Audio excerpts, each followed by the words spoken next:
How to use Uber Charter for group rides. Well, Uber Charter allows you to book larger vehicles such as passenger vans, sprinters, or buses directly through the Uber app for group trips, corporate events, or parties. This service is designed for a group larger than what a standard Uber XL can accommodate and often requires booking in advance. Open up Uber application, make sure you're logged into your account. Now, if you head into services, you should find the option. If not, you can proceed to enter in your pickup location and your drop-off location.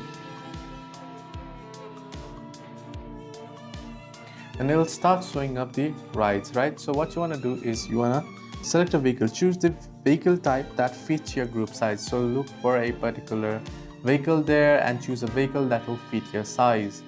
Now you'll also find public transport and all, but you want a particular device. So you can see here a black cab, a comfort, electric, and you can see luxury or EXEC here. So you can set it out and you can choose it and proceed to book in advance.